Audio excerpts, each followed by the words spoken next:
ሰላም ጤና ይስጥልኝ እንደምን አላችሁ የዩቲዩብ ቻናል ተከታታዮቼ።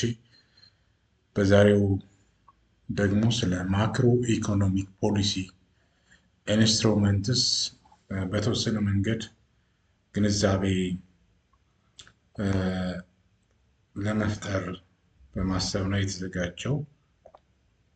በዚህን ሰዓት ማለት ነው ግንዛቤው በተለይም በአንድም በሌላም መንገድ ክፍተት ይኖርብናል እና ስለ ማክሮ ኢኮኖሚክ ፖሊሲ ኢንስትሩመንት ምንነት ሁላችንም ማወቅ መቻል አለብን። እንግዲህ ማክሮ ኢኮኖሚክ ፖሊሲ ኢንስትሩመንት ምን ማለት ነው ስንል it refers to macroeconomic tools that can be directly controlled by economic policy maker ማለት ነው። ፖሊሲ ኢንስትሩመንቶቹን የማክሮ ኢኮኖሚክ ቱል ነው፣ መሳሪያ ነው። ይህን የሚቆጣጠረው ማን ነው? ፖሊሲ ሜከሮች አሉ፣ ማክሮ ኢኮኖሚክ ፖሊሲ የሚያዘጋጁ ማለት ነው። እንግዲህ ኢንስትሩመንቶቹ ሁለት አይነት ናቸው። አንደኛው ሞኔታሪ ፖሊሲ ኢንስትሩመንት እንለዋለን። ሞኔታሪ ፖሊሲ የምንለው ማለት ነው። ብዙውን ጊዜ ይሄ ኮንዳክት የሚያደርገው በናሽናል ወይም በሴንትራል ባንክ አማካኝነት ነው፣ በአንድ ሀገር ማለት ነው። ለምሳሌ በእኛ ሀገር ደረጃ ሞኔታሪ ፖሊሲን ኮንዳክት የሚያደርገው ናሽናል ባንክ ኦፍ ኢትዮጵያ ነው። በዚህ ፖሊሲ የሚታየው ምንድን ናቸው? ባንክ ዲስካውንት ሬት ኦር ፌዴራል ፈንድ ሬት፣ ባንክ ሪዘርቭ ሪኳየርመንት እና ኦፕን ማርኬት ኦፕሬሽን ባይንግ ኤንድ ሴሊንግ ኦፍ ገቨርንመንት ሾርት ተርም ሴኩሪቲ። ምናልባት ሰነድ ሲባል ሰምተን ልናውቅ እንችላለን። ስለዚህ እነዚህን የሚከታተለው የሞኔታሪ ፖሊሲ ሆኖ በአንድ ሀገር ያለ ብሔራዊ ባንክ ወይም ማዕከላዊ ባንክ ሴንትራል ባንክ ሊከታተለው ይችላል ማለት ነው። ሞኔታሪ ፖሊሲ ሁለት አይነት ነው በራሱ ማለት ነው። ይህንን መያዝ አለብን። ማክሮ ኢኮኖሚክ ፖሊሲውን በሁለት እንደከፈል ነው፣ ሞኔታሪ ፖሊሲ እና ፊዚካል ፖሊሲ ብለነዋል። ሞኔታሪ ፖሊሲን እንደገና በሁለት ይከፈላል። ይሄም ደግሞ ምን ይባላል? ኤክስፓንሽነሪ እና ኮንትራክሽነሪ ይባላል ማለት ነው። በሁለቱ መካከል ያለውን ልዩነት በሚገባ ማወቅ ያስፈልጋል። እንግዲህ ሞኔታሪ ፖሊሲ በሚዘጋጅበት ጊዜ ወይም ወደ ተግባር በሚቀየርበት ጊዜ ኤክስፓንሽነሪ እና ኮንትራክሽነሪ ፓርት አለው። ኮንትራክሽነሪ ሞኔታሪ ፖሊሲ ኢንስትሩመንት የሚለው it includes rising discount rate, rising bank reserve requirement and open market sale of security። ብዙውን ጊዜ ኮንትራክሽነሪ ሞኔታሪ ፖሊሲ የሚዘጋጀው ኢንፍሌሽንን ለመቀነስ በማሰብ ነው። ባንክ ሪዘርቭ ሪኳየርመንቱን በመጨመር ዲስካውንት ሬቱን በመጨመር እና ኦፕን ማርኬት ሴል ኦፍ ሴኩሪቲ ግልጽ የሆነ ሽያጭ፣ የሰነዶች ሽያጭ ሴኩሪቲ ማለት ነው ሲኖር ነው ኮንትራክሽነሪ ሞኔታሪ ፖሊሲ ኢንስትሩመንት ተደረገ የምንለው ማለት ነው። ኤክስፓንሽነሪ ሞኔታሪ ፖሊሲ ደግሞ ከኮንትራክሽነሪ ሞኔታሪ ፖሊሲ በተቃራኒ ነው የሚፈጸመው። ይሄ ማለት ምንድን ነው? ኢንተረስት ሬትን ረዲዩስ ማድረግ፣ መቀነስ፣ ሪዳክሽን ኦፍ ባንክ ሪዘርቭ እንዲሁም ደግሞ ኮንዳክት ኦፕን ማርኬት ፐርቼዝ ኦፍ ሴኩሪቲ። ይሄ ምንድን ነው? ፕሮሞት ስቲሙሌት ኢኮኖሚ ግሮዝ እና ጆብ ክሬት ለማድረግ የአንድ ሀገር ብሔራዊ ባንክ ወይም ማዕከላዊ ባንክ ማለት ነው ኤክስፓንሽነሪ ሞኔተሪ ፖሊሲን ኢምፕሊመንት ያደርጋል። ኢንተረስትን የሚቀንስ ከሆነ ባንክ ሪዘርቭን እንደዚሁ የሚቀንስ ከሆነ ኦፕን ማርኬት ፐርቼዝ ኦፍ በተዘዋዋሪ መንገድ ሴል ከማድረግ ይልቅ ሴኩሪቲን ፐርቼዝ የሚያደርግ ከሆነ ስራ ዕድል ለመፍጠር አስቧል ማለት ነው። ኢኮኖሚክ ግሮዙ እንዲበረታታ ፈልጓል ማለት ነው።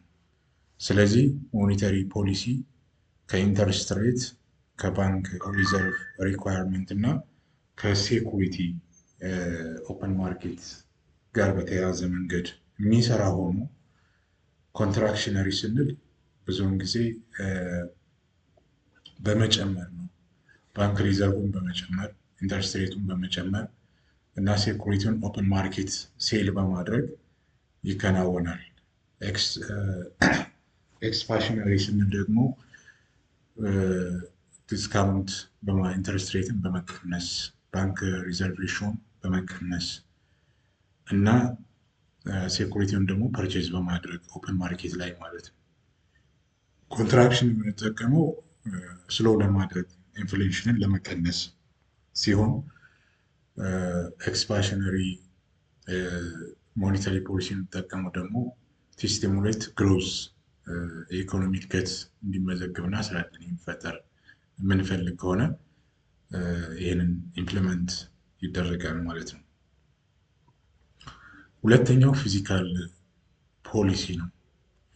ፊዚካል ፖሊሲ ከሞኔተሪ ፖሊሲ ለየት ይላል። ይህ ምንድነው? ቱ ማኔጅ ዘ ናሽናል በጀት ኤንድ ኢትስ ፋይናንሲንግ ኢንፍሉዌንስ ኢኮኖሚክ አክቲቪቲስ ማለት ነው። እንግዲህ የናሽናል የሆነው በጀት እና ፋይናንስ ማለት ነው ማኔጅ የሚያደርግ ነው። ማኔጅ አድርጎ ለተለያዩ አክቲቪቲዎች ስምሪት መስጠት ነው። ይሄ ፊዚካል ፖሊሲ ኢንስትሩመንት የምንለው ማለት ነው። ስለዚህ ገቨርንመንት ኤክስፔንዲቸር ነው። የመንግስት ወጪ ሊጨምር ሊቀንስ ይችላል።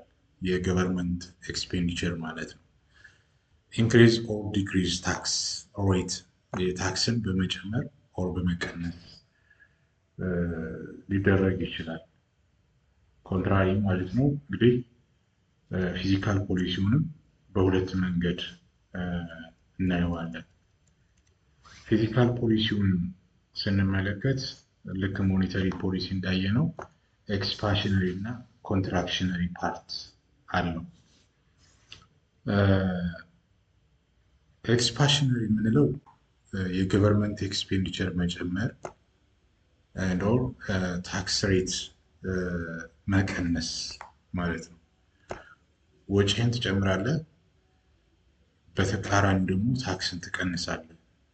ይህ የሚጠቅመው ምንድን ነው? ቱ ቡስት ኢኮኖሚክ ግሮዝ ኤንድ ክሬት ጆብስ።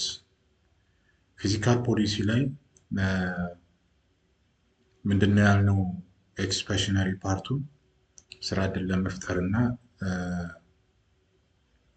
ኢኮኖሚክ ግሮዙን ቡስት ለማድረግ ኢንተረስት ሬቱን መቀነስ፣ ባንክ ሪዘርቭ ሬሽዮን መቀነስ፣ እንደዚሁም ደግሞ የሴኩሪቲ ፐርቼዝ ማድረግ በኦፕን ማርኬት ማለት ነው።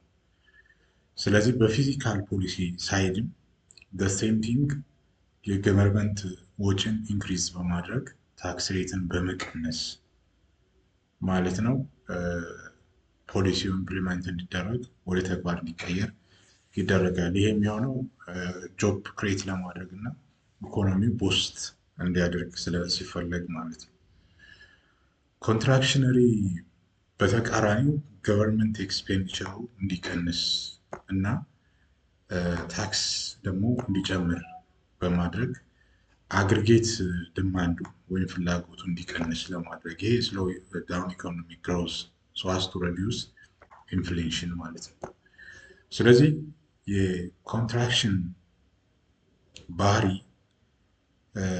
ምንድነው? ኢንፍሌሽንን መቀነስ ነው። ኢንፍሌሽን ለመቀነስ የመንግስት ወጪን መቀነስ ነው፣ ታክስን መጨመር ነው። አስተውለን ከሆነ በሞኔተሪ ፖሊሲ ሳይድ ኮንትራክሽነሪ ፖሊሲ ኢንስትሩመንት፣ ሞኔተሪ ፖሊሲ ኢንስትሩመንት ስንጠቀም ኢንተረስት ሬት ይጨምራል፣ ባንክ ሪዘርቭ እንዲጨምር ይደረግና ኦፕን ማርኬት ላይ ደግሞ ሴኩሪቲው ለሽያጭ ይቀርባል። ፎር ሴሊንግ ፐርፐዝ ነው የሚኖረው። ስለዚህ ሁለቱ ፖሊሲዎች በተጣጣመ መንገድ አንደኛው ሌላኛውን አፌክት በሚያደርግ ወይም በማያደርግ ሁኔታ ማለት ነው መፈጸም መቻል ይኖርበታል። በጥቅሉ ስለ ፊዚካል ፖሊሲ እና ሞኔተሪ ፖሊሲ ይህንን ግንዛቤ ለመፍጠር ነው።